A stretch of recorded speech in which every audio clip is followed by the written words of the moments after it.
Bhim army की तैयारी है और भीम आर्मी मध्य प्रदेश में प्लान कर रही है एक जगह पर इकट्ठा होने की और इस विवाद को तूल दिया जा रहा है।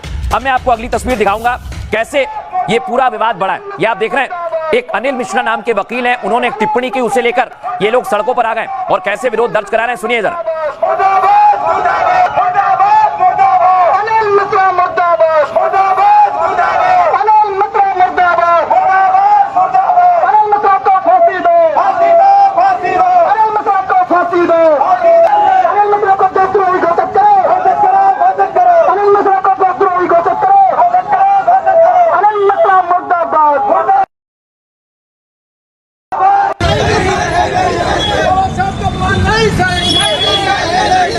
अब मैं आपको दिखाता हूं जिस वकील ने टिप्पणी की है उसके खिलाफ एफआईआर भी हो गई।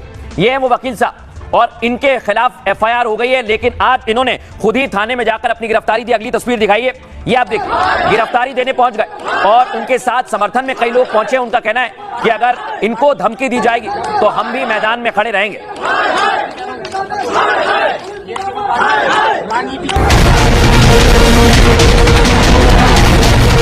संविधान का जो निर्माण है वो BN राव साहब ने किया है, ना कि अम्बेडकर जी ने। तेरी माना दूध पिलाया है तो तू हमारे सामने आ जा। अभी 3 देश के प्रधानमंत्री और राष्ट्रपति आपने देश छोड़ के भागे हैं, तो वो कंडीशन देश में बन रही है, हमें नुकसान का प्रयास न करें।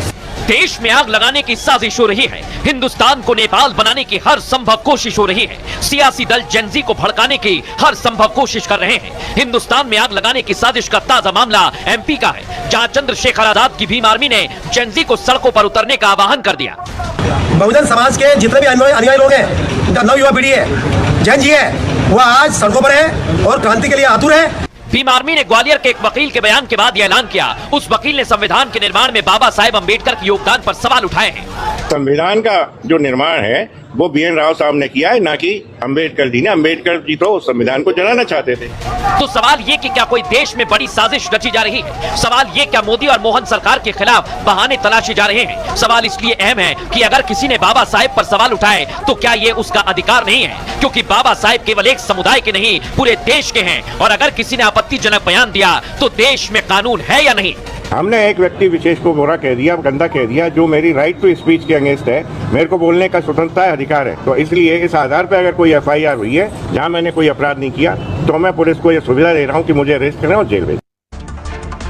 अब मैं आपको बताता हूं ये विवाद कैसे बढ़ रहा है और कैसे मध्य प्रदेश में माहौल खराब करने की साजिश की जा रही है। आइए इधर आपको बताते हैं, यही है वो वकील साहब जो जेनजी को भड़का रहे हैं। ये पूरा मामला दरअसल ग्वालियर से शुरू हुआ है दर्शकों, जहां मिश्रा जी ये वकील हैं, इन्होंने बाबा साहेब पर सवाल उठाया।